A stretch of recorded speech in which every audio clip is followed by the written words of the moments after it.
Here we are on the NFT NYC YouTube page to pre that interview. Ted Haas, my friend. So I listened to you. You're an artist, amazing paintings. You're all excited about the NFT space, as you should be. You used to be a pro basketball player. You're so much more than that, right? You're the head of ethics at Attention Live, our company, a DAP company in the NFT space. And you've been the chief of ethics, head of ethics at all my companies for about a decade. You know, it said that Google's slogan is do no evil. But with you, Ted, we focus on doing good. Thankful for you. Yes, sir. Let's have an NFT conversation because all right. You've been with me on this NFT journey for 3.5, 4 years. So you've been watching from the outside, thinking about yourself as an artist, thinking about yourself as a painter. And there's a lot that's been bubbling forth with the continued momentum of this industry. So maybe for the sake of the people watching our conversation, we're not looking at you on purpose. We're having a genuine conversation so they can get a little insight. Made me promise not to look at the camera. Look, you broke the promise. Sorry.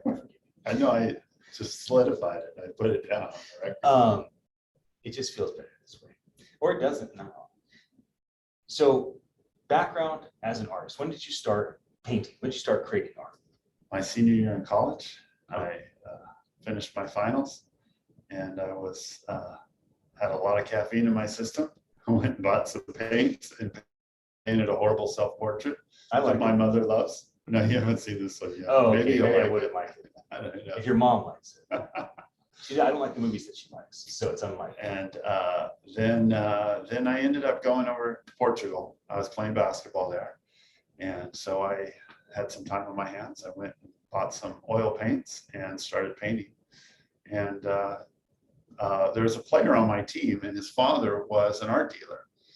And so I said, hey, come show these to my father. So, you know, I was just having fun. I showed them to him and he really encouraged me. He bought some of my paintings and encouraged me in my career. So, yeah. Now, when you start painting, you're playing basketball competitively in college, about ready to go and play basketball as a professional in Europe. And so how did becoming a professional athlete either encourage your art or put it on pause? Well, playing in Portugal, it encouraged my art because I was able to play, you know, and in Europe at that time, it wasn't like the NBA schedule. We would play 2 or 3 times a week. And then, you know, we practice a little in the morning, I train in the morning, practice at night. So I had a lot of free time.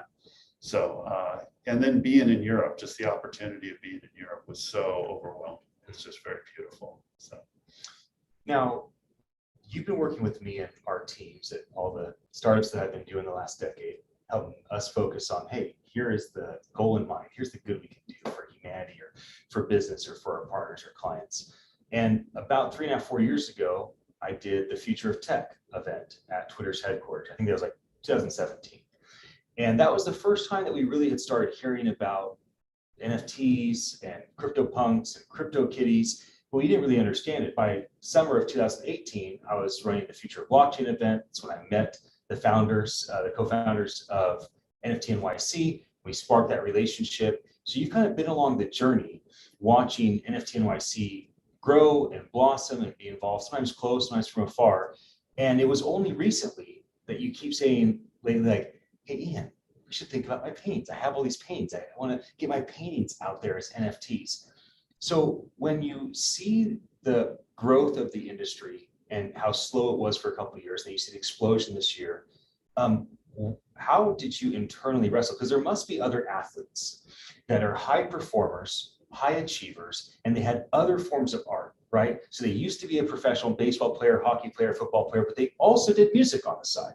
They also did sculpture on the side. They also did digital art on the side. And they're probably like you. They're now seeing this and they're thinking to themselves like, hey, like when I play to win. I was a pro. And now I think about the art I used to do. Can I repurpose that in this space or create new art? So tell me a bit about the internal thought process over the last few months. Well, I had been more excited about the NFT and the blockchain, about the potential for what it can do for humanity from the side of ethics. And to me, my role with you as chief of ethics is as much or even more an expression of my art. How, because the greatest art is human beings. And how can we create an environment where people collaborate, where we together can create something? Like one of the things that hit me, one of the first things I painted were the cathedrals in Portugal. Because you go over there and you're hit with this feeling of awe. Those were built over generations. So a grandson would complete, or a great grandson would complete something that his great grandfather began. Yeah. You had to have a vision and a sense of something that we have lost in America. I went to Portugal, and the new part of Lisbon was 200 years old. The old part was 1,000+ years old. And then this sense of collaboration. So I was always seeing the blockchain as getting very excited about it, as empowering human collaboration for us to do something together and to work together, collaborate as opposed to fight, right, and build a better future. And I had never really made the connection, like for me, for my art, and had seen it until just recently. So if there are other high performers, right, they're executives in business, they're current or former professional athletes, and they start to get this spark, not just supply chain management, automation, good for humanity, but they see a personal opportunity for them to do their paintings, their music, any form of art in this environment. How are you overcoming this, and how would you say others should approach it? Especially, you've kind of been on the inside. Many of these folks are trying to ask their agents, ask their strategic partners, ask their investors, hey, you know what, this NFT thing? So in your study, in your learning, where do you think is a good place to get started for people like yourself that are high achievers that also have art as something that maybe you want to resurrect in this new environment? Oh, I mean, I don't know if this directly answers your question. I think the biggest key is to see that it's empowering you just to be yourself and follow your passions. But like connecting my competitive side, it takes a team to win. So who wants to be the highest scoring player on the worst team in the league? Some players do, but we would just laugh at that guy. It's like, and now we have an opportunity to do that at a whole nother level. And whether you're a high performing competitive CEO, my message to them would be understand what's going on in the blockchain. And it's not about building this little kingdom. It's about the opportunity to influence the world like never before. And those who are really forward thinking and really ambitious, but for something bigger than themselves, this is an opportunity like never before. And then with the art, it's the same thing. I mean, if you're just looking for a thing to make money, I mean, that's never driven me. But if you're looking for an opportunity to express yourself and to create something and create a community around something that's beautiful, that engages with you, that is passionate to you, you have an opportunity like never before. So dive in and figure it out.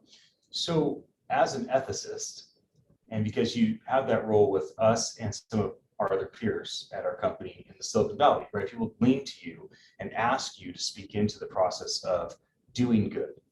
When you think about the NFT environment, the community development being decentralized, the technology even being decentralized technology on purpose, and you think about the ethics of it all, right? Now it's not about a central company making all decisions, but the community makes decisions. Where do you see as the bright spots that you're most excited about when it comes to ethics? And are there some hazard signs? Are there some warning signs that you imagine could come up as a community or for individuals when it comes to things of ethics? The exciting thing is the universal sentiment that I see in the community to solve this problem of people fighting and us aligning our interests and to collaborate together. That's what really encourages me. And probably the thing that concerns me the most is that very same thing. Because if you look back at the start, I believe we have an opportunity like never before in history. Having said that, every other revolution before us has had an opportunity like no other revolution in history, even Web 2.0. And it wasn't because of lack of optimism that they failed in that. I think if anything, it was part of it was the timing, but the other was lack of humility. Mhm. We have to realize that it's not about us and we're better than everybody who went before us, but have this humility and say, you know, I could go that way. And how am I going to ensure, how am I going to build the relationships and put into place that which ensures that when I hit those same temptations, we have a different outcome. And it's really about people and relationships. Relationships is the antidote to pride and blind spots. Yeah. I heard that you and I have talked about this. It's not lack of housing that keeps people homeless. It's lack of human connection that keeps people homeless. Those are, yeah, you know, and it's deeply not, connected. yeah, it's not lack of, you know, options and things before you that would keep you from not being successful in a Well, decentralized we're world. from the Bay Area. Right. Okay, here's a very clear example. It is not lack of food that keeps people hungry, but in the Bay Area, it's double the national average. This is pre-COVID of food insecurity. 1 in 4 households in our It's amazing. is food insecure. It's not lack of food. We have more than enough food. It's lack of relationships. It's the way we value things as a society, and people are falling through the cracks. And we have an opportunity to address those issues, but we need to go to the deeper issue, you know, and which is really the human condition, broken relationships, Yeah. that we can restore. Before we wrap up, I have asked everybody about the future, and you and I have talked about the future. I think every single event I've ever done has basically been a future theme. I've been asking people, hey, I say NFT 2024, and what comes to mind? So I'll ask you in 2 frames. When you think about what you personally want to accomplish as a painter, as an artist, as a creator in the next 2 or 3 years, that's one side. And the other side is when you think about the need for humility and connection and that all together, the way governance is set up, the way that the DAOs are set up, the way the DACs are set up, the way people function with one another, all things around ethics. What would you like to see develop in your personal life as an artist and in the community as a whole in the next couple of years? This is the progress I want to see us make in the next couple of years. And, you know, it's very difficult to predict timelines, but we know it's going to happen. But I want to see the community united around these big goals that we dream about. You know, in our state, we believe in a California without homelessness, a California without unemployment, a California without exploitation.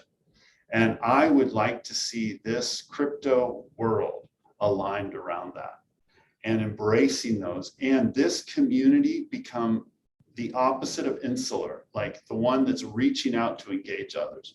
What I want to see with my art, I want to see it connected with real world applications. Like I'm dreaming of painting, like I painted some beautiful pictures of people in Portugal that were on the streets and they were throwaways. They were, I don't know if they're homeless or what, they were begging. And to me, I go, that person's beautiful. And I paint a picture that when I look at it, the people who like it say that's beautiful. And my desire was that the next time you look at someone who's on the streets, they're not a throwaway. There's someone, wow, this person's beautiful. I just didn't see it before. And I have this lens now to see it. I would love to have it connected with blockchain where I can give that person royalties and I paint their painting. And it's all about actually connecting art with real world solutions. Like we're talking about eliminating homelessness. I want to create virtual homes in the virtual meta world that when you buy that NFT, royalties from that actually go to build a real, we call them tiny homes, but really gorgeous homes, the housing of the future that house people right now that need housing. And I think we have an opportunity like never before. I don't know if we'll get there in 2 years, but this is the opportunity. And I want to see the community united around those big goals. Yeah. Okay, final word. We're going to gather everybody up in Times Square.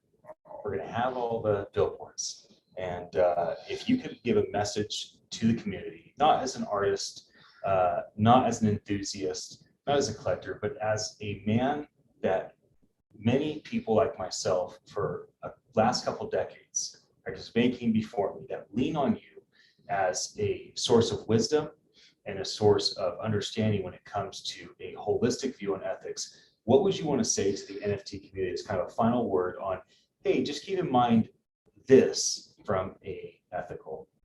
Okay. My first thought was now's the time, but I don't want to put that there because we all know that already. Yeah.